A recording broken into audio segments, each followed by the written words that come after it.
All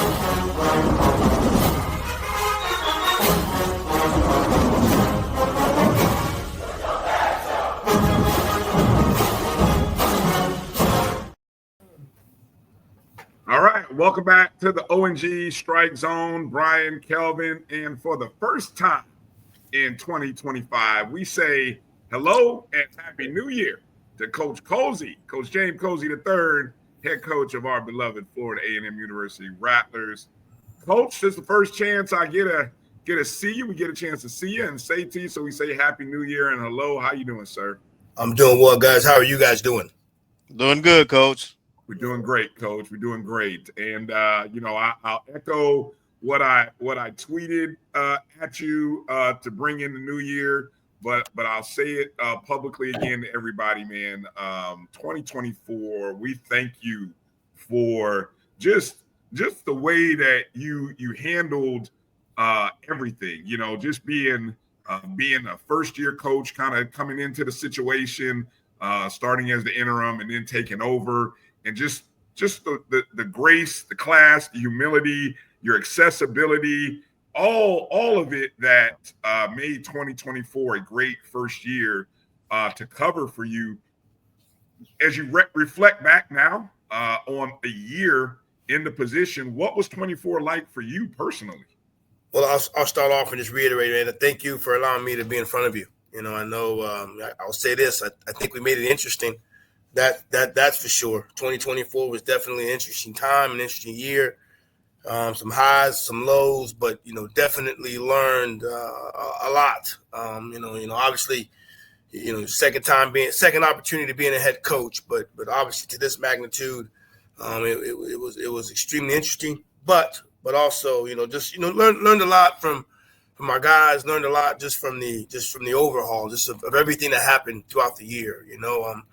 Having to make some tough decisions throughout the season. So, learning from it, obviously, there was a lot of effort and time put into getting ourselves ready, getting ourselves going. And, again, just learned a lot just throughout the year and hoping to, just learn from the lessons as we get ready for 2025. What's something you learned about yourself, or maybe something that, as you do your reflection and as you have reflected, maybe something that you look back on and say, I wish someone would have told me about this or that, or, I didn't do that the way I wanted to do it when I first took the job? Well, you're seeing now, right? I mean, just some of the changes that we made at the end of the season.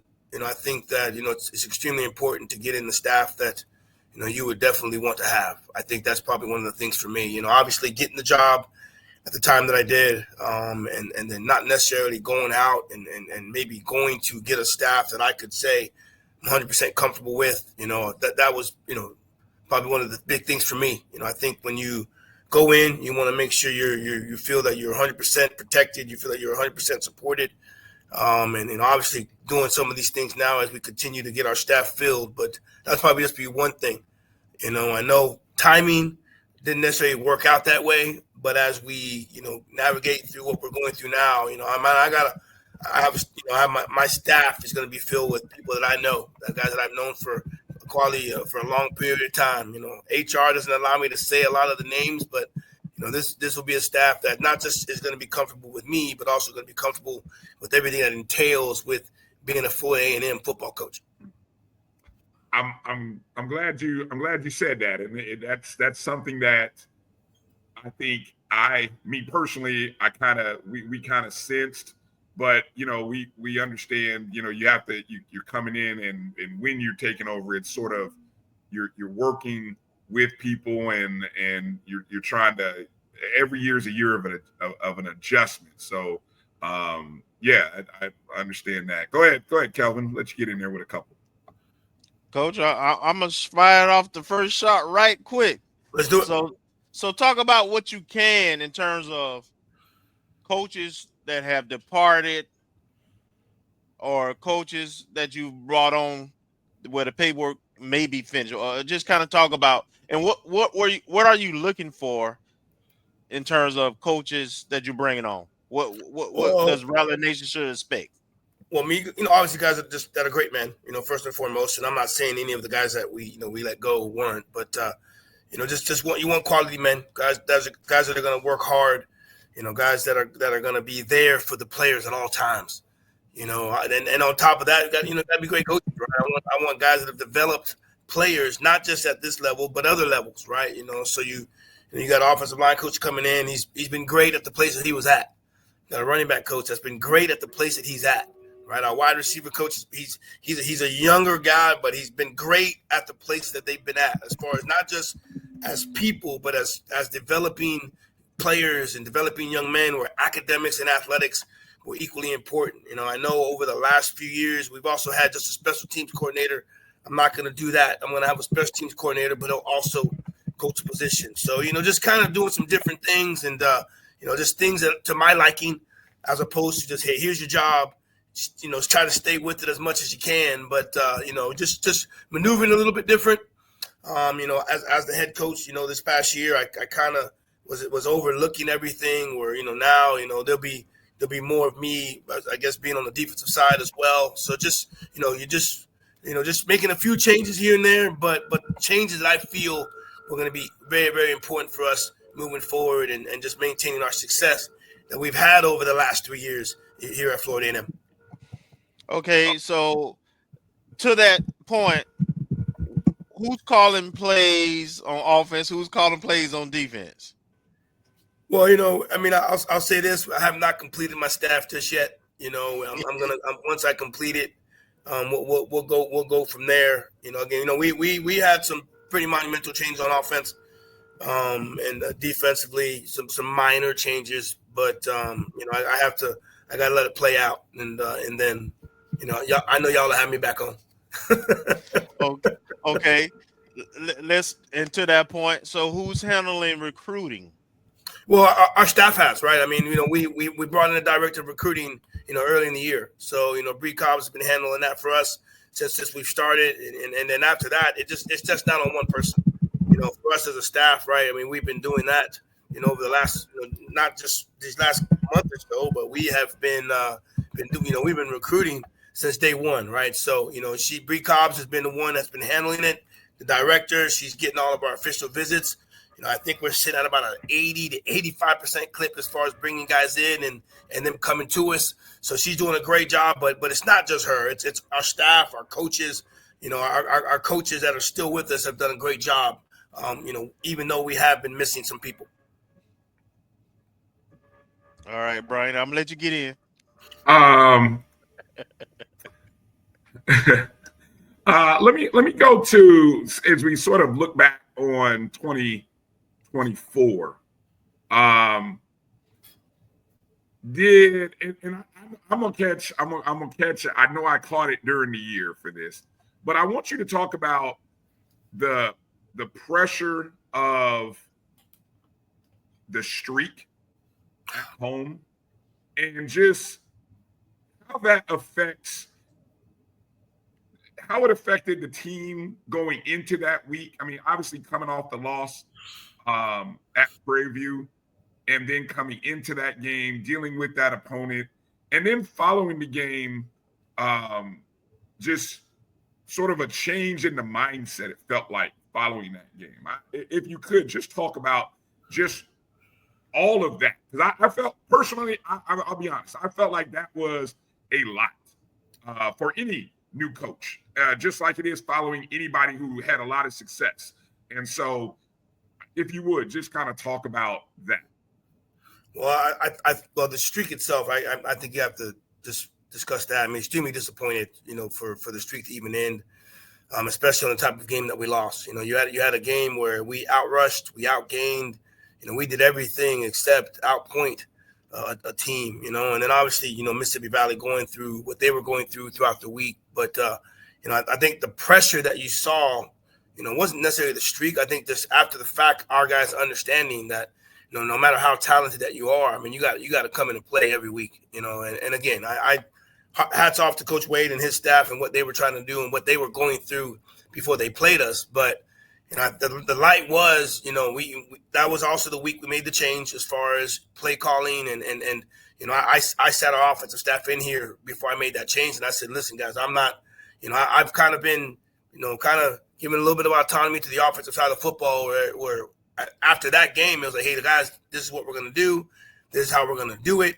We made the change of play calling. We made some personnel adjustments. Like this guy's got to be running the football. I need us to be this type of offense. And then obviously you saw the last 2 weeks kind of how we were. We weren't a pass-happy team. We were going to grind the football, and some would say we probably should have been doing that throughout the season.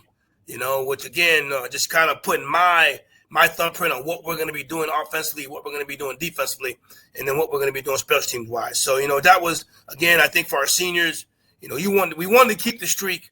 Obviously, that was not the intent, but our next 2 weeks, our 2 weeks of practice after that were some of the best that we've had. But I think just the focus was a heck of a lot better. We wanted to make sure we finished strong. We wanted to make sure our seniors finished strong. But that loss we definitely learned from. And I think that's going to also help us moving forward as we get ready for the season. And one other question regarding 2024. I remember you talking early in the year about with all of the transfers. I mean, we lost a lot of players, some 40 some odd players. And I remember you really emphasizing the importance of how well the group would be able to communicate and connect. Like the talent may be there, but how they communicate and connect with one another is going to matter. Yep. When you look at the stretch of the season, do you feel like the leadership of the team was as good as that you had hoped it would be, as it could have been? Did it get better later in the year? Talk a little bit about that, if you would, and the leadership of the upperclassmen and just that communication and bonding of the team throughout the year. And that's a great question. I think that we talked about being able to play together, and I think when we went through it, when you go 7-5 with the type of talent that we had, I think the first answer is going to be no.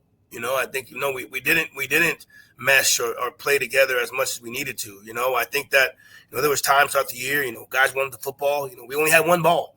And then you look at some of the talent that we had on the offensive side, and maybe we were getting into the right people, maybe we weren't getting into the right people, but ultimately guys wanted the ball more. So was there a little bit of sense of selfishness? Maybe, but you're excited about guys wanting the football more. But I just thought, as we went through the season, again, injuries did mount up on us, but you build your football team during the spring. You build them during the off season. You build them during the spring. Well, at this stage, we're a lot farther ahead because of the guys that we're bringing in the spring. We're bringing them in now. They're lifting right now. Where when we got to last summer, we brought in 20 to 25 guys during the summer, asking them to mess with a team that did a lot during the spring. You guys watched our spring game. Yeah, we moved around well, but our talent was nowhere near where it needed to be, which ultimately made us make the decision that we did need to bring in some other guys, right? But you got to get these guys in the weight room. You got to get them through the fourth quarter stuff that we do. You got to get them through the mat drills. You got to be able to get them the opportunity to fight through whatever adversity together during this time frame. So that's been our focal point. Our guys last year did not have the ability to be together, fight together, mold together, grind together. It was just a bunch of guys that got here during the summer, and we were hoping to bond. So, our talent was there when we played together. You guys saw it, man. We did some really, really good things, but then there was also times where we were at times pretty selfish.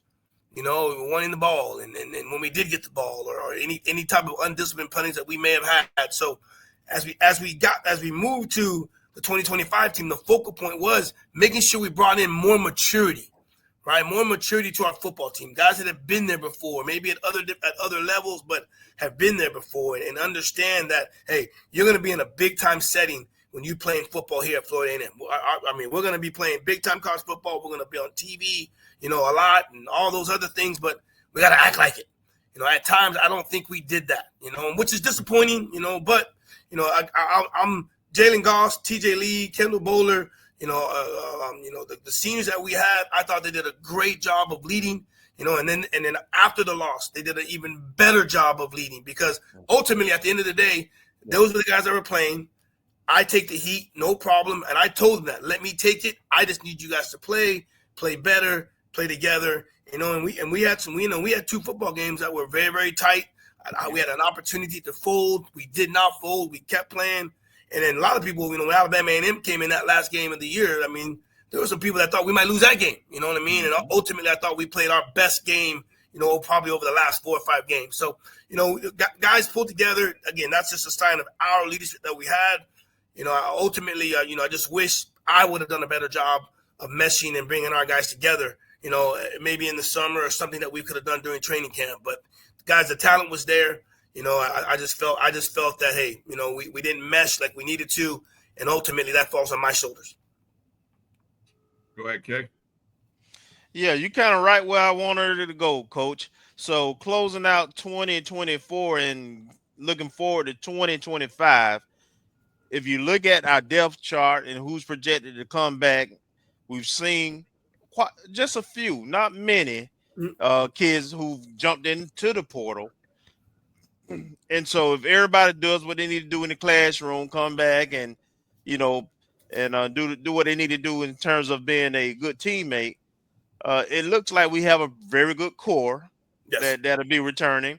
And you brought in have committed some really good pieces. What do you feel we need with the new staff in terms of your roster management? What are you looking for? And when you talk about the recruiting aspect, talk about you mentioned about bringing in some guys who've got more experience in season.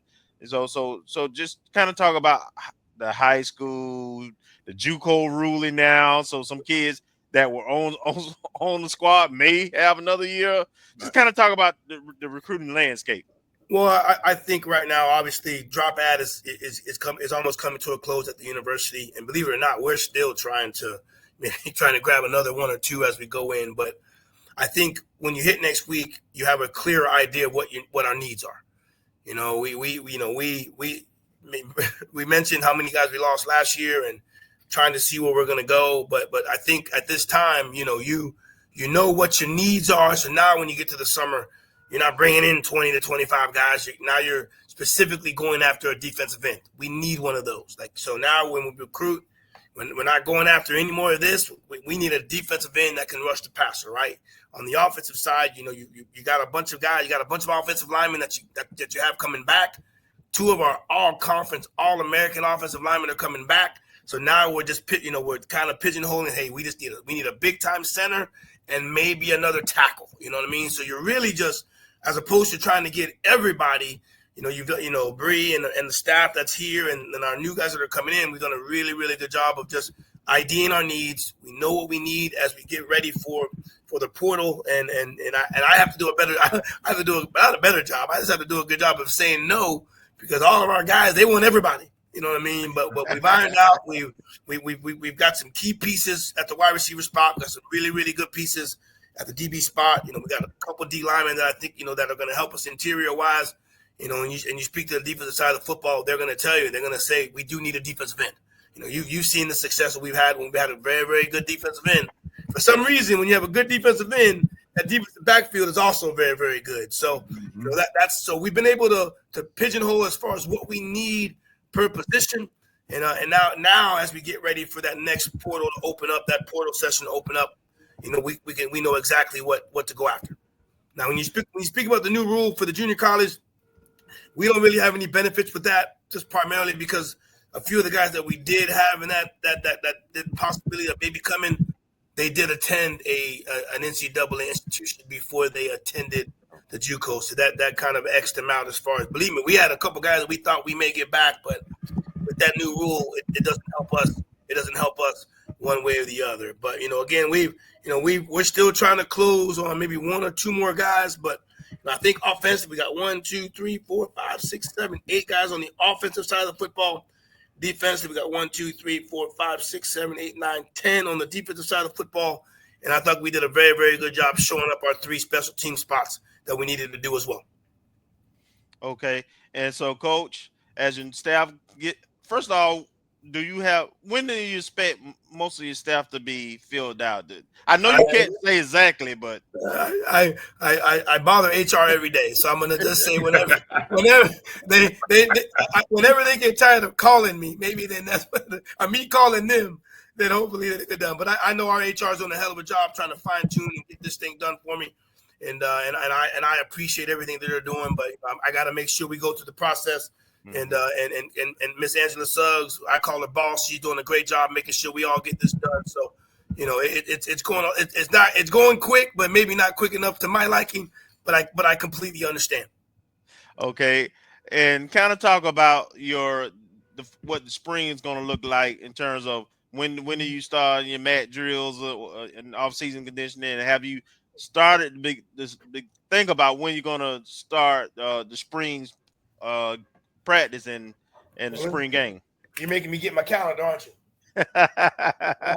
So my calendar right now, so what we did was obviously we had our first week of classes last week, but that first week I let our vets and our new guys just get, some guys got to get cleared, some guys got to get hours, we don't bother them. We allowed them that week to get done, but this past Monday, we had our first lift. So we had 3 lifting groups. We're going to lift Monday, Tuesday, Thursday, Friday. So ultimately today we had a day off, but it looks like, if I'm going by my calendar, we'll have 17 lifts before we have our first mat drill, which will be February 11th. And again, it gives us a chance to our new guys mesh with our old guys. I love the fact that we had our team meeting. I want to say our first team meeting was January 5th, where I spoke and our staff spoke to them.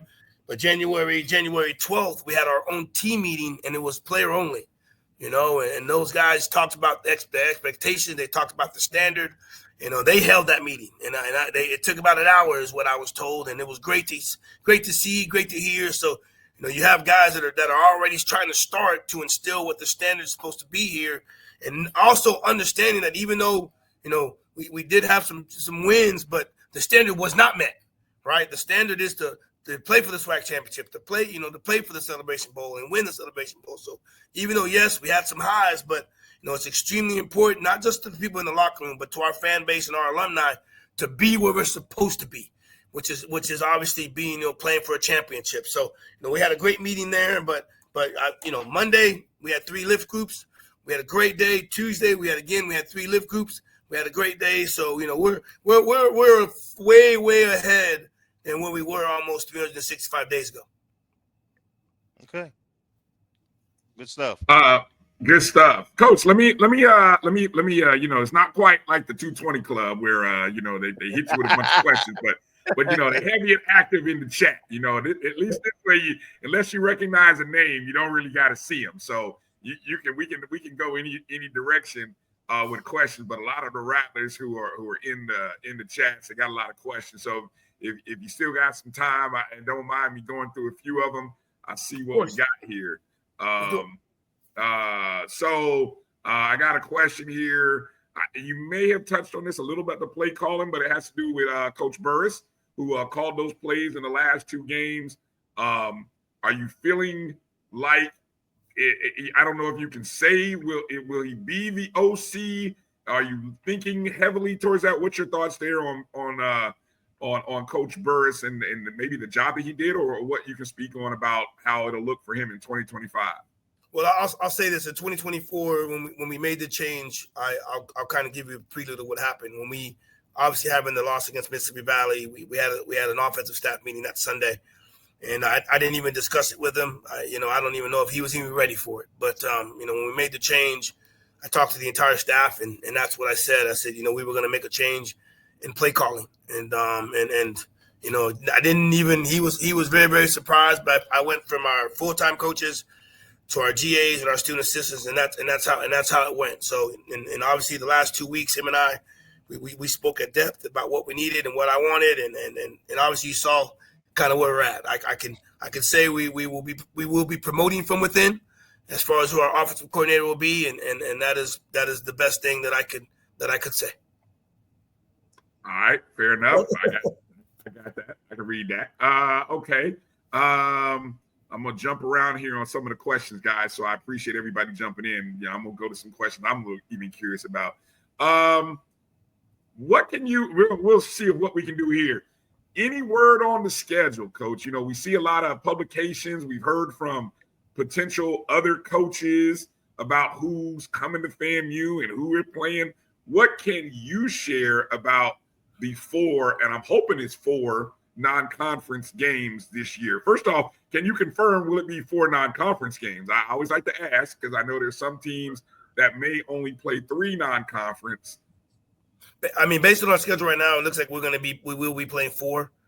You know, I will just say this: what you're seeing online is not correct. I will say that. You know, I know we're working on some things. And Boss Suggs is working on trying to get some things for us. And I think it'd be premature for me to do any of announcing for that. I think it's extremely important that, you know, because she's working her tail off to get it done. I think it'd be great for her to be the one that does announce. But I think we're looking at maybe having, you know, we're going to play our 8 SWAC games, but our 4 non-conference games are definitely our 4, you know, out of conference games are definitely on the schedule. But I do know that, you know, I think it'd be amazing once she does announce it.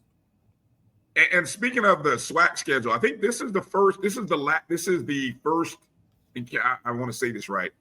This is the first of the 2 years where we played the last SWAC school that we haven't played, which is Alcorn State. Yes. So okay, so we got. Yeah, I mean we'll play Alcorn State and we'll play Pine Bluff. You know what I mean? We got you know, we do switch up.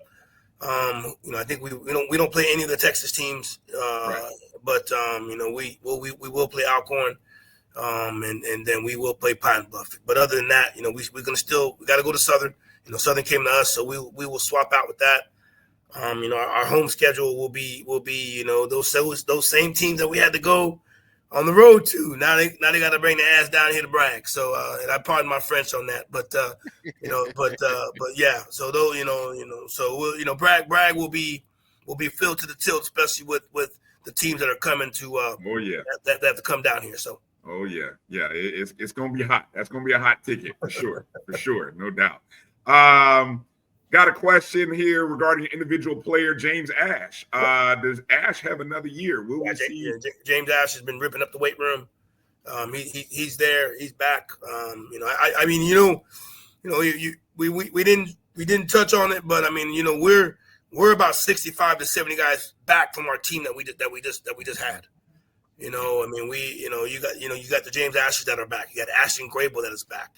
You know, you got Charles Davis that were back. These are guys that were all conference players, right? So, you know, we needed to get James Ash some help in the middle, and we've done that with 2 guys in the middle, one coming from an FCS program, and the other one coming from a Power 4 program. So, but we are going to need some more from a couple of the guys that, you know, we were hoping were going to give us some more. So you're looking at about six guys that were at Division I programs that are now inside. You know, we did show up we did bring one defensive end coming from Kennesaw State, who I think is going to be doing he'll be a really, really good player for us. But in my opinion, we're still missing that dynamite pass rusher. You know, that'll be able to put the pressure on the quarterback. So, you know, I think the other guys can do it, but you know, you guys know what we've been used to coming off the edge, and we did not have that this year, and it was quite evident. So my goal is to make sure we do get at least one, hopefully 2 of those guys, you know, on the edge. You know, Westmoreland's back. You know, Jamil Sanders. You know, we got some guys that are back that did some really, really good things for us. But you know, we did need to add some depth, but also needed to be a little bit more talented up front. And a couple of the questions. I mean, obviously you talked about the edge, but quite a few questions have to do with the middle of the defense and that defensive line.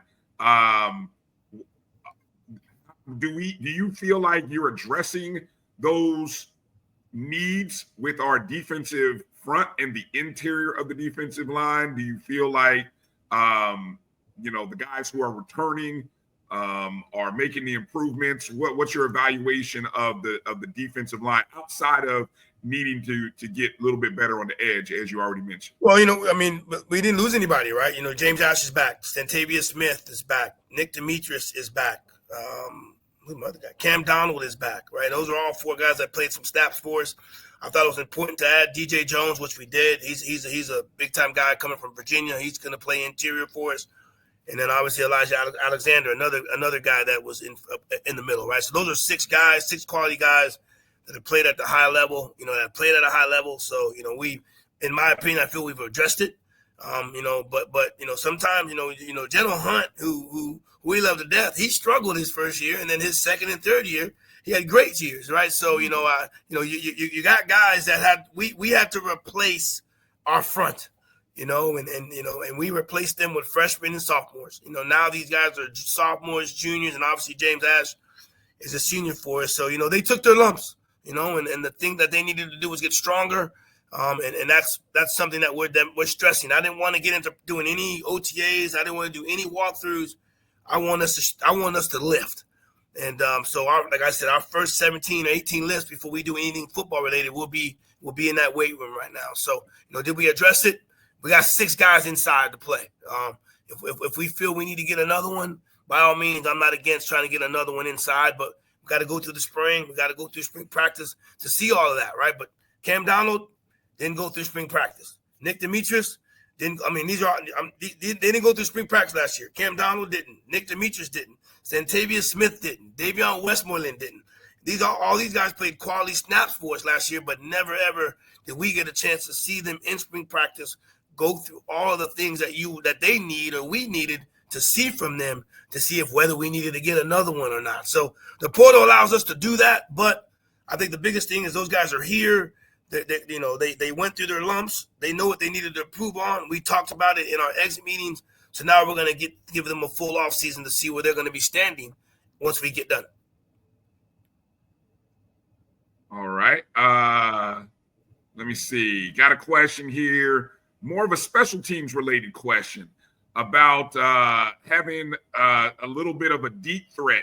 Will we have more than a couple of kickers that can put the ball in the back of the end zone? I know we had it, then we didn't have it, and that I thought was something that affected us in various ways on special teams.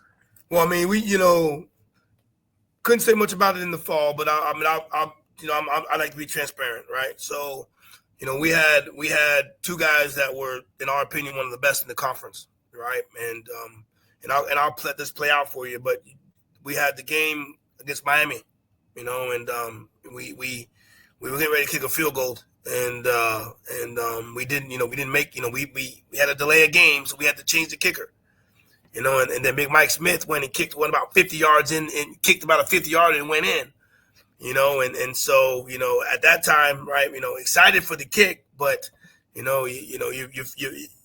a week or two later, him and Trey, before we get to the 4th game, were banged up, right, and decided to be out for the year. You know what I mean? So obviously, as we play out, we see what happens. We see what happens after the fall with those 2 guys. But we can't. You guys can see what those 2 guys meant to us, special teams wise, as we got through the season. But we missed those 2 guys, right?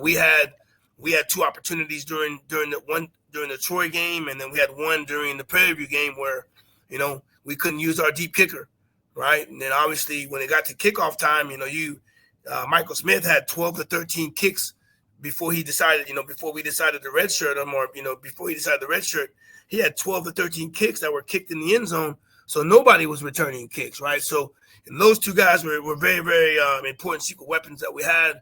They decided to get surgery, or decided to end their year, and obviously they decided to enter the portal at the end of the year. But those were people truly watch how important those guys were. They saw what happened after they left, right? So again, and to go to your question, we got 2 young men, one guy from Western Michigan, another guy who's came from Edward Waters. Both those guys have very, very strong legs, and they're coming here to try to win the job.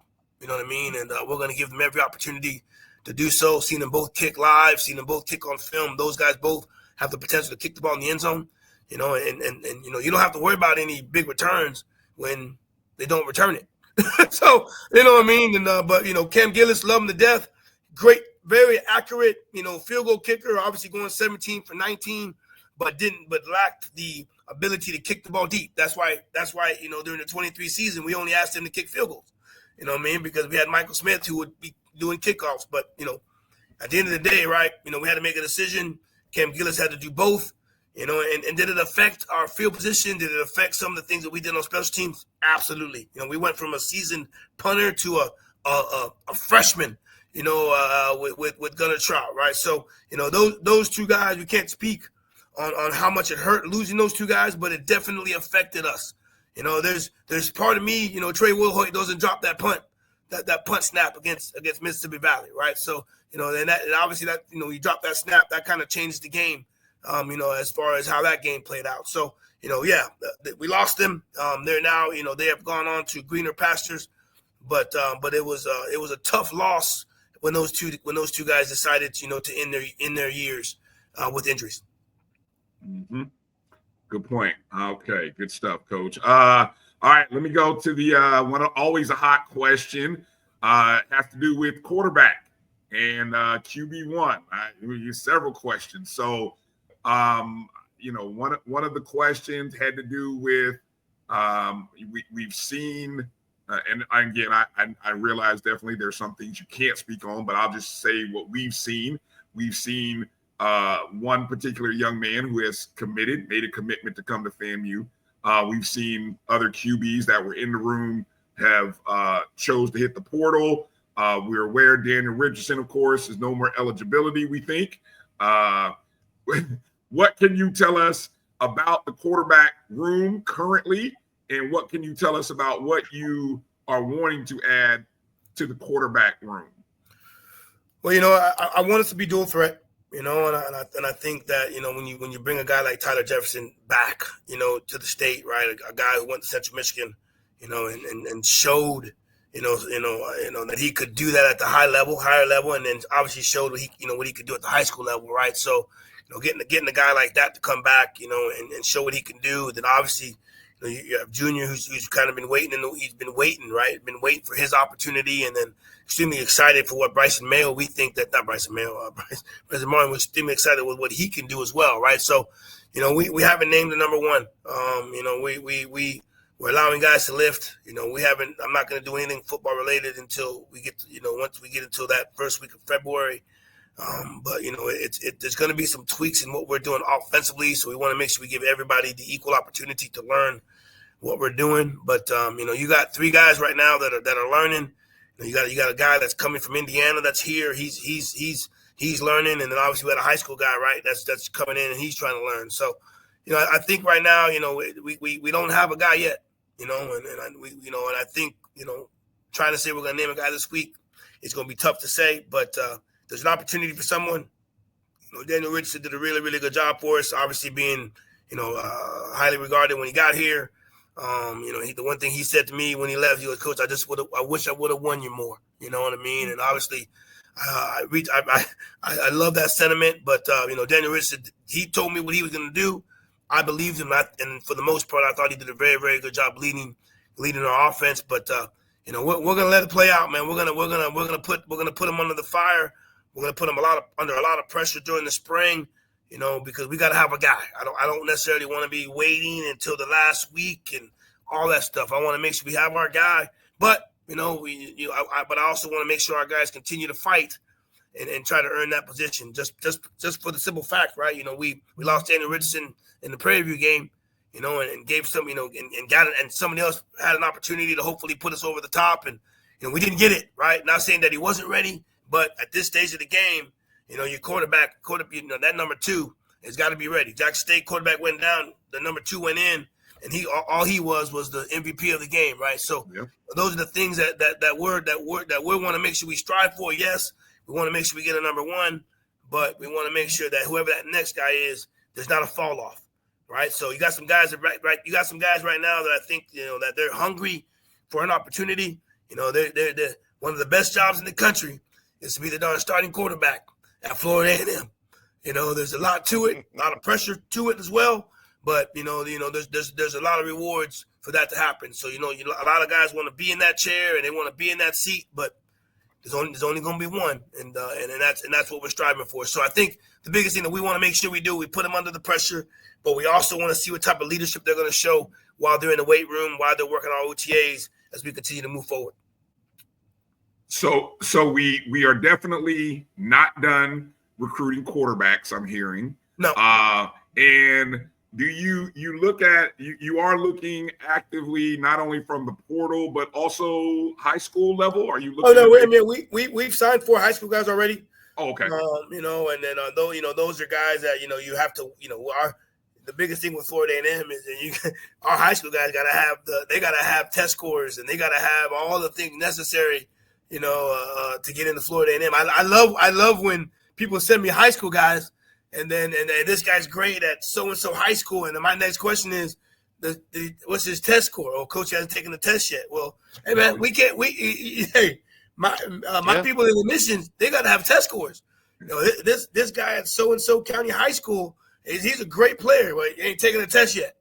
We went to the state of Georgia's high school state championships. We saw some really, really good players, but if their test scores aren't to the standard of what Florida A&M is, guess what we can't do? We can't bring them in. So I love people sending me stuff, and we want to make sure we bring in as many high school players as possible.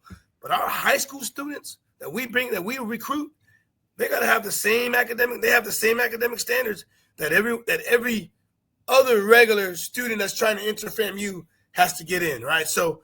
Those are we got 2 guys. I feel that right now, 2 guys, and the other 2 that we are definitely looking at that we're going to bring in at the end of December. At the end of January, they're guys that are ultimately we feel are going to commit to us, but we're staying on them about making sure they have the proper GPA, making sure they have the proper test score, because if they don't, then it's tough to explain that we couldn't let them in. But FAMU academically is one of the tops in the country, so we have to make sure we maintain that academic standard as well with our high school guys. These high school students that are coming in, they're not playing, guys. Their standards are high. The acceptance level is at an all-time high. Our guys have to work really, really hard to get into the university. So, and they're not playing. They're not lowering the standards for us football guys. Good point. Does having Coach Burris and his background and pedigree as someone who's done it at a high level, what type of advantage does that give in the recruiting of the quarterback position, which I think is one of the most important positions on any football team? What kind of advantage did that give us? Well, it's great to see him in a room with the quarterbacks, right? You get a chance to sit down and you got a lot of the guys may not know who he is, right? They might not know anything about him, but obviously when you sit down with them, the minute they get out of the room, you already know that the recruits, they hop on the phone and type his name in, and then they see who he is, right? And then once you Google him up and you see he's thrown for 60,000 yards and he's a Hall of Famer, he's played in the CFL, he's played in the NFL, that credibility is immediate, but then you watch him here, you watch him sit down and talk to the quarterbacks, and then talk to the wide receivers, and talk to the offensive linemen about how they're going to fit in to what we do offensively, right? That just makes coming to FAMU even more exciting for the recruits that get a chance to talk to him, right? And I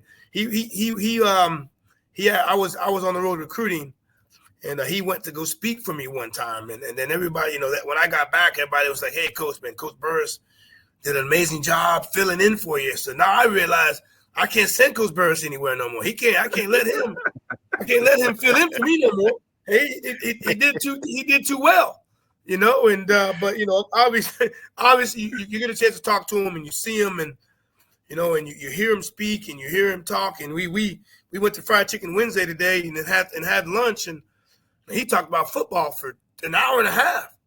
Hey, I'm trying to eat, boss. I got to eat. But he loves football so much, and you get a guy, again, you get him in the room, you talk to him, he lays out the plan for exactly how these guys are going to fit into how they're going to fit into what we're trying to do offensively, and obviously, his track record and where he's been and how he's done, and obviously you guys got a chance to see our offense was at its best those last 2 football games, and you're mad that we didn't get a chance to play another one or another 2 football games after that because they were only going to get better. So, excited for him, excited for where we're going to be on the offensive side of football. And, we've talked about the standards. We talked about what we want to see. And he has a clear vision about what I want from our offense. And I'm excited about that. Yeah. I want to be respectful of your time, Coach. I definitely appreciate you coming in. If you don't, I got maybe 2 more. Can I get you 2 more? I'm in the office. I'm finishing up some things. We got lifts in the morning, so as long as you don't keep me till 7:30 in the morning, I'm good. I'll be at lifts. I'm good to go. Look, they be telling me sometimes I can go too long, but all right, Coach. So we've been trying to get on for a minute, and I had to do some recruiting, and I figured that the longer I took to get on, the more questions I was gonna get. So it's all good. Okay. Oh, I love it. All right. You hear that, Rattler Nation. Coach is hanging in there with us. We appreciate you coming in, watching the O&G StrikeZone. Make sure to hit the thumbs up and the like button wherever and however you're watching us. Let me transition. My guy, Jimmy Mack, asked about how we're doing from an APR perspective. And I had a couple other people ask about how the team is doing from an academic standpoint. So can you touch on and talk on that a little bit? Well, I'll say this APR, you don't really judge APR until in the spring, right? But, we had about 5 or 6 guys this semester out of the 107 guys that we had that did not meet what they needed to meet academically. You know what I mean? Which is a lot better than, I want to say in the past. Well, when they did our overall GPA, I think they said it was at like a 2.72 or something like that. So, we did some good things. We have some guys where, those C minuses can affect you. C minus isn't a 2.0. You know what I mean? So, but overall, I thought we did a good job, but, we had about 5 or 6 guys, right, that they got some work to do in the spring where they got to catch up. So those guys that have work to do, they won't be lifting with us. They're going to take care of their schoolwork. So, it does us no good to have you in there lifting if you're not going to be taking care of your academics, right? So we're going to make sure for the first 2 months, take care of the academics. Once I see a quality progress report and see them doing what they need to be doing academically, then they'll join us. But right now there's about, like I said, 4 or 5 guys that are taking care of their academics right now, where we have about another 90 that are going to be lifting over the next month or so. All right, appreciate that. And do you feel with the way the not NFL, but the NIL and the changes that are happening with the transfer portal, is that affecting the academic aspect of the fact that this is still college and there's still as much as people are seeing the money and seeing the transfer, do you feel, is it harder? Talk about that, being able to talk to young people about how important it is to stay on top of the educational aspect of this opportunity when all these other things are happening around them. Well, I think those are, to be honest with you, I think those are 2 different conversations, man. I mean, okay. you get a guy coming from another university, you know what I mean? And when they come to us, right, we have to evaluate transcripts. We have to evaluate how many classes are going to be brought in to Florida A&M, and some of the conversations they care, some of them they don't. We all know the older they get, right, when they start getting to that 3rd, 4th year, progress towards degree, how many hours do they bring in? So if they don't bring a certain amount of hours to begin with, we can't talk to them anyway. Right? I mean, we got some guys that right now, if they're going into their 4th or 5th year and they have only 80 hours, well, they need 96. So they can't do anything for us anyway. So that's really the first conversation that we have. Our compliance director, Kelly Bickham, she takes a look at transcripts. My chief of staff, Jennifer Santiago, they take a look at transcripts. So before we even can talk anything, right, you have to determine whether Florida A&M is going to bring them in or accept the hours, right? So now once they do that, you know what I mean? Now you have that possibility of talking about NIL. And I'll say this, like, this was probably the first time, and even last year, right? Like, we actually lost guys in conference to NIL. And this is, we young man gonna come to us, talk to another school in our conference, and was coming. We get a phone call the next day, hey, coach, we're gonna make the change, we're gonna go somewhere else. So we're thinking he's going to another Division I program. The next day he's going to a team in our conference. So it had nothing to do with grades, had nothing to do with whether he can get in, whether he wouldn't get in. You know what I mean? So there's a dynamic right now. Like, sometimes guys, hey, it's about school. I want to make sure that the credits come in. You know what I mean? And if they come in, I'm gonna come. Where some, hey, coach, I'm in my second year. I don't have to necessarily worry about credits. Well, what's your NIL looking like? Like, what's the NIL? You know what I mean? And like last year, we had our conversation last year. We lost 5 or 6 guys that went Toledo, UCLA, Illinois. Well, we lost 2 or 3 guys this time to other teams in our conference because of and I know it was NIL because they asked me what we had. Where are we at? And we're not necessarily at the top of it, right? And when we have our conversations, well, then we talk. Hey, coach, I think I'm still gonna do it. And then they pick another institution that's in our conference, and it's like, well, what's that team doing? NIL, where normally they're gonna come to FAM at the end of the day. If the NIL is not necessarily the issue, kid's in state, he's from the state of Florida. He's gonna come to FAM. Well, when we lost 2 or 3 guys. I'll be honest with you. We replaced them. We replaced them with I feel maybe better players. But this was and to our staff, to our guys that are here with us, was a little bit shocking. Like we lost a kid to a team because of NIL in our conference, which was a little bit not saying disappointing, but a little bit surprising. Just because of the simple fact that we feel we have the best. We're going to be the best. We should have the best. You're going to come to FAMU because you're from the state. You're trying to come home or whatever the case may be.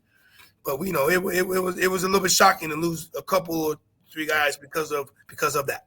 So to answer your question, it's just different. Like each guy's journey is different to when they change their school, why they're coming. Why they're coming. Like, so got a couple guys that went to Power 4. They went to Power 4 teams, and you look at who we recruited and who we've signed. They went to Power 4 schools, didn't play. They want to play. They want to come back and play. Right? I'm not worried about any money. I'm not worried about any of that. I already got money. I got money from the previous institution. Right? But now I didn't play. I need to play. My end goal is to get to the NFL. Florida A&M they've already proven that they can get players to the NFL. So I'm going to come to FAM and play. I've already got my money. I'm going to now play. Coach, I want to be an electrical engineer. I want to get my master's. Okay, well, how many hours are we bringing in? And can you get into our grad school? Well, okay, that's another conversation. Well, Coach, I don't really care what you got or what you're doing academically. And to be honest with you, we don't want those. We probably don't want those anyway, as we just had our APR conversation. But, we lost them because a couple schools within our conference may have had a little bit more money NIL-wise, and now, now we probably got to play against them, right? So, there's a lot of different topics. There's a lot of different scenarios. So we take it. You have to take it one by one and really, really kind of go back old school recruiting where having serious conversations. We can't recruit Twitter. We can't recruit via Instagram. Like, we got to talk to you and your mom and your dad and we're talking to agents. Agent. You have an agent for what? Like, you know what I mean? Like it's a different. It's different conversations. Now and they're really, really more individualistic than. But for the betterment of the team, or you're trying to get a degree, or our conversations are different with these guys per recruit we may be talking to. That brings up an interesting the way this kind of transition, not where I thought we were going to go, but I think it gives us opportunity to ask something I know I know if Marcus were here, Marcus would probably ask this. So Marcus, I'm channeling my inner Marcus Green here.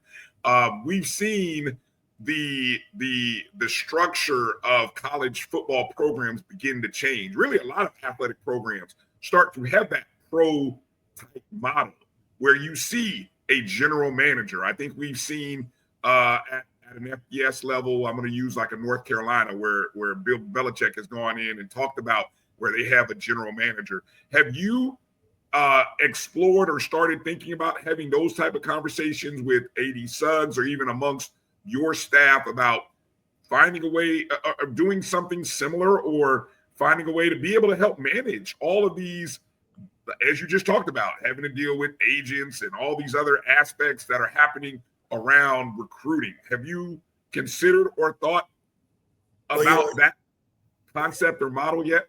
Well, you're learning as you go with some of this stuff, because you think it's just affecting Power 4. You think it's that, but it's hit us. It's hit our level now, right? And I know we have our fan exchange, and I know they're working themselves to get themselves to where we can be, and not just have 6 to 8 players, but 18 to 20. I think the way we were doing it and have been doing it, giving it to the guys that are all conference, all American, things like that. But I mean, and I think we're working towards it, right? Yeah. You know what I mean? But if the one thing I can't do is promise people stuff that we don't have. I'm not gonna be in the paper saying Coach Colzie said we were gonna get this, and then he didn't get it. I can't be in that. I can't be in the paper for that. I like to be in the paper for other reasons. You know what I mean? For positive things, right? So, I think that you those are expositions that you feel that you continue to go through this, that they ultimately are going to have to be added. I mean, there's people that just do that. They don't even go to the football field. They're on the phone making phone calls and trying to build deals. And back in the day, that was the head coach. He was doing that as well as trying to be the head coach. But it's so intensive right now where you get to a point where you might just need a NIL general manager. You got a director of recruiting, you have a football operations. You know what I mean? But to continue to be at the table with some of these big time recruits, that NIL piece is gonna definitely have to improve. And again, that's just 2 or 3. Right now, we got guys right now on our roster. We mentioned them earlier that they're gonna get tampered with. They're gonna get tampered with, and I mean, D linemen, no linemen, they're gonna get, as it gets closer to the fall, they will get tampered with, right? So you hope to have maybe something that would help them or entice them to stay. You know what I mean? But it's hard. It's hard to turn down 6 figures, and at that Power 4 level, they're giving it away. They're giving it away. I mean, we had one young man that we were looking at. He was a big time running back, and he wasn't even. He was a freshman, and he didn't play this past year, so he was a guy that we were going to bring in, and he was at a Group of 5 school, and he didn't even play, and this guy was getting $7,000-8,000 a month. He didn't even play. It's like so I'm sitting here. What's the quarterback getting? What's the starting quarterback getting? But that's where that levels is at right now, and I don't think it's going to get any better. I think it's going to get worse, right? So, ultimately, you have to truly have these conversations with these recruits, talk to the parents. The parents are heavily involved, obviously. So you're just trying to figure out per recruit what they're trying to do, what they're looking for, and then once they tell you, you got to make the decision on whether you want to recruit them anymore. Great point. Thank you for sharing that. Great information. If I went on for 10, I'm sorry. No. I mean, it's a great reminder there for anyone watching. You see down on the scroll the simple message about Thanksgiving and connecting in with the Fang Exchange. Any of you watched our show last week? We had Ashley and Colonel Eli on, so I'd encourage you to go to fangexchange.com while they're in the process of their Thanksgiving and help FAMU get to that level where we're not getting poached within our own conference. That's wild. Just that right there, that's a post conversation. I gotta let that digest for a minute.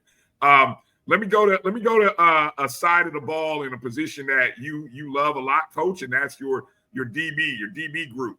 Can you speak on, obviously we're losing guys like Kendall Bowler, Deco Wilson, and so I'm sorry. Oh, Deco's coming back? No, Deco's gone. Deco's gone. Okay. Oh, he's gone. Okay, that's what I wish both of them were back, but now they're both gone. Okay. Right. But I mean, can you talk on who's next in the secondary? What's the secondary looking like? I mean, I know we had some guys like a Damari Tate, other guys who came in last year. What's the secondary looking like going into the offseason? Well, I mean, you guys got a chance to see how good Kendall Bowler was last week in the Hula Bowl, right? He was one of the best DBs out there, and it's similar to 23 where you realize the Javon Morgans and the Eric Smiths, and you got to let them go, and now you have to try to build the next one. I think that we gave up some things last year on the back end. But I think it also attributes to maybe not being able to put the pressure on the quarterback, on the quarterback, right? So I think those go hand in hand, right? Good offense beats good coverage. You know what I mean? I think that you look at some of the deep balls that we may have given up, right? It's you look at the quarterback being able to stand back there and step up and throw the ball down the field, where in the past, right, quarterbacks didn't necessarily have the time to do that. Well, TJ Huggins learned on the fire. He gave up 3 touchdowns last year, but also had 3 interceptions. He needs to be a heck of a lot better with his technique and with his eyes. Those are things you work on in the spring. We didn't get a chance to play with Brandon Callaway, a young man from Purdue. He had shoulder surgery in the middle of the season, so he didn't play. He's our next guy, in my opinion, to really to iron down that boundary corner position. Amari Lee was a guy that we felt was going to contribute for us last year. He was banged up, and he didn't get back till late in the season. So, our field corner, our boundary corner, we asked for 2 different types of players to play in those 2 types of positions, right? Our boundary corner is more of the shutdown guy. Our field corner's got to be a guy who plays in space. So TJ Huggins is back. We got to really, really iron out who our boundary corner is going to be. For 3 years, I had number 3. I had Kendall Bowler, but again, we're gonna have to find out who that guy may be. Corey Collier and Chase Lloyd, 2 guys that played a bunch for us last year, they're back. And then if you looked at who we recruited, we went and got 3 guys one from App State, one from Tennessee State, right? Those, and where's my other man guy from? Like got Lattimore, you have Jalik Thomas, and then you have Deion Villers. Deion Villers was a starting safety for Tennessee State. So we got 3 guys that potentially can fill those roles, but also could potentially be superstars at that roles because they played at the previous institution. That was a big thing for me, man. We, last year taking some shots on some guys that didn't necessarily play at their previous institution. We got 3 guys that played there, right? Brandon Callaway played at Purdue. We got Amari Lee played at UCF. So we got guys that played at their previous institution, decided to come back to the state, right? Decided to come back to the state and wanted to play for us. And so we're excited. We're excited about who we have. I just wish number 3 was walking back into my office. I wish Kendall Bowler was walking back to my office, but hey, it is what it is. You gotta make sure we gotta show them up. But that's what spring practice is all about. Mm-hmm. How about our depth at running back? Had a couple questions asking about what the running back depth is looking like. I know we got a couple of returners, but what are your thoughts there with who you brought in and who's working out, who we should have in the spring? We lost one. We lost Wu Dean, obviously, Celebration Bowl MVP in 2023. We replaced him with Jamal Haley from Western Michigan, another guy that played at his previous institution. I think the biggest thing that I wanted to make sure we showed up, I wanted us to be faster. I think that was the biggest thing that when I talked to our staff about what we needed. I needed us to be faster, and not just at the running back position, but across the board, man. I mean, they would tell me height and weight. I mean, hey, can he run? Can he run, right? So I think that was the biggest thing that we did do at the running back position. Jamal Haley, 3-time state champion. He's the guy that can absolutely fly with the football. We had about 3 or 4 runs last year where a guy was caught inside the 5-yard line, and we didn't score. We after getting caught, we didn't score. Where now you have a guy that if he breaks it, he's gonna hit it, and we ain't got to worry about him getting caught. So but got Thad Franklin, ultimately a guy who finished the season as our starter. Probably a guy that maybe could have probably had 1,000 yards if he was a starter throughout the year. Bo Somerset did a great job as a young guy for us. So and then you have some guys that Quinn was hurt. Dorian Collier, a young man who's a legacy cat, and he should be a really, really good player for us. He's a guy that came from a Division II school, so but he did some good things for us last year. So I think we're pretty good at that spot. But adding Jamal Haley, obviously losing Dean, but adding Jamal, it's going to make us a hell of a lot faster at that position. Good stuff. Another question, on jumping over, I like this kind of jumping from one side of the ball to the other. So now let me jump over to the defensive side. I think we've almost hit every group. The linebackers, where we obviously I thought Nayron Jenkins, of course, a friend of the program, had a great season in 2024. But what can you speak on in terms of the linebackers, other linebackers like Brian Norris, Eric Horn, some of the other linebackers that are returning? What do you feel like you're adding? And maybe another question, the good old 4-2-5, is it coming back for another year, or might we see some changes in that? Well, I mean, I'll say this. I mean, we run a 4-2-5 primarily because of the 11 personnel that we see. So 11 personnel means 3 wide receivers. Therefore, we put 3 DBs out there, right? But I will say this: a lot of the offense that we faced, they were coming in similar to our offense, where they were putting in a couple of tight ends. So, we when they would come in with tight ends or extra offensive linemen, we would do the same. It's not like we were running a 4-2-5 and teams were bringing out fullbacks and tight ends. Like it's what we match personnel based on who we see. So when you look at our base defense, it's a 4-2-5, right? There's no doubt about it. But that's also because the base offenses that we see are 11 personnel, 1 running back, 1 tight end, 3 wide receivers. Well, now we're going to get ourselves into the spring because we brought so many defensive tackles in. We're gonna mix in some 3 down. I think that's going to be important for us to be in the middle. That allows James Ash to be a dominant player at the 0 position, whether he's playing the 0 or whether he's playing the 4-eye. But that also puts some extra linebackers on the field as well. So having the ability to be a 4-2-5, 4-3, 3-4, in those type of situations allows us to be multiple, but it also allows us to get our best 11 on the field based on the personnel they give us, but also based on the personnel that we have, right? So we're gonna be a hell of a lot bigger up front. DJ Jones is about 6'3", 6'4", 290. Elijah Alexander that we signed from Stetson, he's about 6'4", 285. So we'll be bigger, right? Which again will allow us to be 3 down, be 4 down. Be a lot better if we need to be 4-3. So that should help us. Brian Norris was a guy that we thought was going to be really, really good for us, and he tore his knee up, right before the season started. He was a young man from South Florida. Hell, he played against us when we played South Florida. He played against us and had a couple tackles. So he was a huge loss.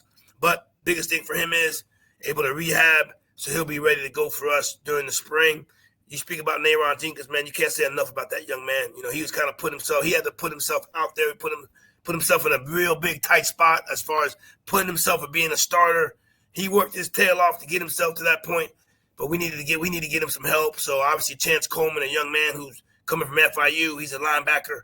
He came in late for us and will give us some help. So we're looking at about 5 linebackers that played for us last year, and all of them, again, bumps and bruises, but they'll definitely be guys that will be able to help us as we continue to move forward. And then obviously we signed Justice Cross, a guy who's from FAU. The guy had almost over 80 tackles this past year. So he was the 1 linebacker that we did sign to come in and help us as well. So, again, another guy, FAU. He was at Murray State. Murray State is the same place where Coach Smitty Rock was last year. So you have a guy that's extremely familiar with what we're doing on defense. So all he's got to do is just pick up where he left off. But he's every bit of 6'2", 6'3", 210, 215, a guy that can really, really move around the field. So, we'll see. you'll see some faster guys, some bigger guys, but also some immediate depth at those positions as well. Nice. Have we set a date yet for the orange and green game? Yes, we have. Yes, we have. Believe it or not, we were in the ticket booth today and trying to set time. So just our first practice will be March 4th. We'll practice Tuesday, Thursday, and Friday. That's our first practice, but then our spring game will be April 12th. That's when we'll play. We'll play the game. I think our softball, we were trying to figure out, but I think our softball team has a doubleheader that weekend, so we're trying to figure out times. I don't want to interfere with our softball program. I want them to make sure they get enough fans as they can get, and then once they get done with softball, come on over to our stadium and watch our spring game. And I get a lot of flack for they don't want our spring game to be at 1:00 because it's going to be 145 degrees. You know what I mean? So we can get that sucker to be at 5 or 6. Lord knows I don't need to get no darker. So I'm gonna try to get it. I'm trying to get that game to be a little bit late. I made a mistake and we're all black on here. You don't see nothing but earlobes right now. We love you, though. It makes for a great audio podcast. No, I'm just kidding. Hey, look, no. So again, April 12th. So guys, put that on. That'll be a good time. I can make my reservations to get up to Tallahassee that weekend already. Now I'm already gonna make plans to do that. Any idea, Kelvin? Who softball got that weekend? I know that's probably close to the late in the season, so we'll kind of let everybody know. We'll keep that one on the calendar as a big promotional weekend for April 12th. So appreciate you guys. They're trying to make it a big weekend for obvious reasons, and I want to make sure that I don't, I don't want to interfere with that. Right. All right. Well, hey, definitely appreciate you sharing that. And then, of course, those of you heard the start of spring practice being in the first week of March. How about someone asked about the leadership in the locker room. And I know off season, so it might be kind of hard. I don't know. You just mentioned that you guys are starting, workouts and everything coming up next week. But are there any players that have sort of already started taking on that role? Anybody that you've seen or, guys from last year coming back that should just naturally move into the spot? Well, Nayron Jenkins, you mentioned, he had to step into that role last year. And, it's amazing sometimes that, the players that are playing the best or playing well are the guys who end up being your team leaders. But Nayron Jenkins did a great job in our team meeting. James Ash, he did a really, really good job. Ashton Grable, Charles Davis. Those are the guys that right now that are stepping up. I'll be in the weight room tomorrow morning at 7:30. So I can definitely get a better grasp as far as where we've been and who's doing what. But the leadership is made in the weight room. The leadership is made in the locker room, and the bond and playing together and being together. That's the most important thing that I want us to make sure we're building on or doing right now. Okay. Got a question asking what can Rattler Nation do to help the team with nutrition? Especially, we know that's going to be important in the off season and in the spring season. What can Rattler Nation do to help there? Our 220 Club does a great job. Obviously, with that, I would just say continue to, when I feel like we're always asking for money, but continue to donate to the 220 Club, right, or whoever's helping us with that, because they do a great job with we got people that bring by nutrition. They'll bring by food or whatever the case may be. But those are all the things that they've done a great job. People that have just come by, just if you want to continue to bring by food or fruit or whatever the case may be, our guys definitely will greatly appreciate that. All right, good stuff. Appreciate that. Let's see what else, Kelvin. Anything that you've come across that I haven't got into yet? I'm scanning through. I just been, man. You guys, the coach. We appreciate your time, man. I've been like starring messages left and right here, so I'm trying to get to everybody. How about any? Here's one. I had one that had to do about the philosophy, the mantra for this upcoming season. My guy JT asks, is the triple D, discipline, details, dominate, the new mantra this upcoming season? Can you expound on that philosophy? Well, I mean, you get a chance to kind of sit back and, I had my GAs look up all the penalties that we had. I had my GAs look at our turnovers. I looked at how we handle certain situations. You get to the end of the season, you ask for a lot of things, right? Just things that you try to figure out what you did well and then figure out what you need to work on, and when you get to the discipline aspect, man, we had some really, really costly penalties that affected drives, and some of them were selfish, self-inflicted, so discipline was pretty easy. I think that, there was times that we were a very, very undisciplined football team. I mean, we weren't doing things the right way, and unfortunately it affected us. So that was pretty easy. Now the detail aspect, we did a lot of the big things well, right? But when it came to the small things, right, they became big things. We'd have a big time run and make a great cut and then do this and do that, and then we wouldn't tuck the ball away, right? Cornerback doing everything right, backpedaling. He's supposed to be over the top, and then right at the last minute he goes underneath. And then we give up a touchdown, right? So the big things we did really, really well, but the small things, they became big things, and that hurt us. So this taking care of the details, the details in every single thing that we would do. Now, if we take care of our discipline and we take care of our details with the talent that we have, it should be very, very easy for us to dominate.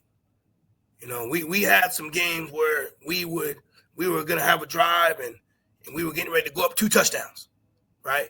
And then we didn't. Now the game's close. Now we got to fight, and so those are the 2 things for me. I mean, hey, you're supposed to have your right foot up. That means that's what you're supposed to have. Have your right foot up. Don't ask me why you need your left up. And coach wants you to have your right foot. Got to have your shirt tucked in. Well, why? Because I want it tucked in. Just because you're being asked to do it. Yep. Right. You need to be here at 8:00. Right? 8:00 start. Team's supposed to be here at 7:55. Don't be here at 7:56. This is just, again, coach is asking you to do this. These are the football teams asking you to do it. So, just making sure if we take care of the little things, we're already very good with the big things, but if we can take care of the little things, we'll be fine. Those are the details that we're talking about. We could be a much disciplined, much better disciplined, or more disciplined football team. We should have no issues dominating whoever lines up in front of us. Man, it's amazing how all that ties in together, right? All those little things that add up to success, stuff that sometimes people look past, but those little things do matter. They do. They definitely do matter. They definitely do matter. Would you talk about the guys, obviously Kendall, some of the other NFL prospects? Obviously, we saw what Kendall did in the Hula Bowl, which was good. But there's going to be other guys who have opportunities, like at the HBCU Legacy Bowl and some other. What are you hearing from scouts? Will FAMU have a pro day? Any talks on how many guys might be attending that? What's your thoughts that you can share there? Well, I mean, we're waiting on UF, right? We always wait on University of Florida to set their date, because once they set their date, we can set ours. So what happens is all the scouts go to the University of Florida, then those same scouts come to us. So let's just say Florida decides to have their pro day in the morning, those same scouts will now come to us in the afternoon. They'll spend the night, and then those same scouts will then go to Florida State that next morning. So Florida State's even waiting, because we have to wait on when Florida decides when they're gonna do their pro day, right? So, we had every single team come see us over the break. I mean, over the season, we had 2 teams. We had 5 teams come twice, and we had 2 teams come 3 times, right? So, the agents, I mean, not the agents, the scouts will be in full force, obviously. And you got Kendall Bowler that's going to be high on the list. Jamari Gass is going to be high on the list. Jalen Goss is going to be attending the Legacy Bowl. So we got 3 guys going to the Legacy Bowl. Obviously, Kendall just went and did his. So, JP Pruitt's going to go to the HBCU Combine. So we got some guys that, they're going to test well, and it's going to make the scouts to come in. And obviously their film has been great as well, right? So, we'll be well represented. We're just waiting on that date to figure out when we can get everything done, et cetera, et cetera. So, we're waiting on that. I'm hoping and I'm going to try to get to the Legacy Bowl, at least to try to get to at least a practice to watch our guys go to work. And I'm proud of them. It's well deserved. Those guys have been working their tail off. Obviously we had a couple other, Cam Gillis went to the FCS All-Star game. So FAMU's being well represented in a lot of those games that, a lot of those All-Star games and things of that nature. What are scouts telling you as it relates to whether either those players or maybe just the non-power non-power 4 players these days? Because it seems like the last few years they have intentionally used the power 4 as their minor league, so to speak, and that has almost been like the default. Like there might be a guy like a really good guy at the FCS level, but they've shown I'm going to go draft this guy from the FBS just because he went to a Power 4 school. What are you hearing from scouts? Is that just a one-off, case-by-case thing, or is it maybe something across the landscape that might be happening there? I think for us, we're blessed with the guys that have gone off and done well. Okay. The proof is there that NFL players can come out of Florida A&M, and that's not just the guys over the last few years. It's just there's Hall of Famers, right? There's Hall of Famers that have come from this university, right, and down the road, right. So there's always been, and again, I can't speak for the other university. I'm blessed to be at this one where NFL players have come from this university. They're playing in the NFL, and we're going to have guys that are on our team currently, and even Kendall Bowler, where they're going to be playing in the NFL, right? So, they know that NFL players that play at Florida A&M and come to Florida A&M. So, I think the biggest thing that they want to see from our guys is, there's a lot of emphasis on how our guys are off the field, how they are off the field. And not saying in a bad way, but those are the questions that they're asked. Like, how is he off the field? How is he socially? How is he academically? Those, and I think those are the same questions they ask anybody that's at any program, right? But I do think that they want whoever that we do decide to get, right? You look at the Marquise Bells and the Xavier Smiths and Isaiah Lands and Terrell Jennings, and now you're looking at Kendall Bowler. Like, they want those guys they want them to be dominant at the level that they're at.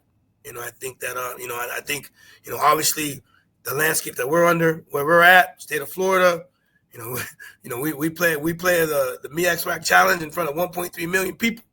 Then you go and play you go play another, you go play in the Florida Classic in front of 60,000 and the TV. So you get a chance. They're able to be seen in a lot of different areas and a lot of different places. So these scouts have TVs too. They don't have to fly to see us, but since we get all the national exposure, they get a chance to see our guys play at the highest level. So, that's a big thing. But once you get a guy who dominates at this level, and coming from Florida A&M, I think all those things come into play that, yes, this guy can play at the NFL level. And then on top of that, the guys that we're playing against, you're also playing against quality opponents where, so, hey, we can't say the NFL scouts don't come to us, right, and come watch our guys play. I mean, they do that. I just personally feel that we played against some other guys, and we have guys that they should be drafted. They should have been drafted. Yeah. There's some guys that ultimately, the default is I'm gonna go if we're in the 5th round or whatever round they're in. Yeah, I'm gonna go with the guy that's went to Cal. Compared to the guy who's been dominant at Florida A&M, but I think that can change. They just have to draft somebody and see and then watch, but I mean, Kendall Bowler, you can hear from the scouts, strong possibility. In the beginning they thought he would have a chance to get drafted, and then now, right, he goes out there and plays against players that are at the FBS and Power 4 level, and hell, he should have had a pick 6. I'm still mad at him. His ass should have had a pick 6, but he showed that he could dominate and play at that level. So he has all the attributes. He's going to run a Yep. 4.4. He's 6 foot, 185 pounds. If that guy was at Florida, he'd be drafted. No questions asked. So I don't see why there's much of a difference, just because he plays at Florida A&M. Well said, Coach. All right, here we go. I'm gonna get you out of here on this. Just one final message that you can give the Rattler Nation going into season 2, Coach. I think this is a good way to kind of wrap it up. Which you've been more than gracious with your time tonight, so we'll kind of wrap it up with you in the last final words that you'd like to give the Rattler Nation going into season 2. I continue to support. Again, I know, and I'm the first one to tell you that I thought our season should have been a hell of a lot better than it was. But I can assure you that we're gonna put our best foot forward. We're gonna continue to support our guys.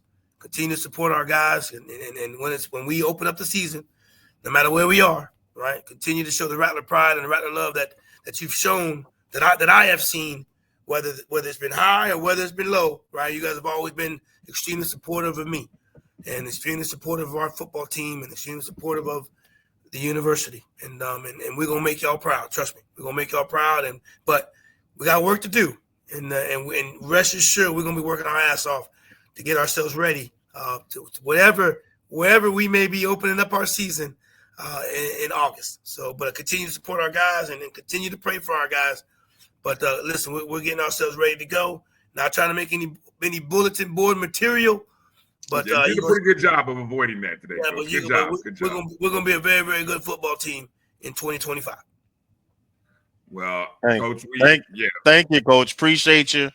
Although it didn't go the way we wanted to, at the end of the day, the effort was there, the love, the passion was there, and there's always room to grow. We always trying to grow and get better.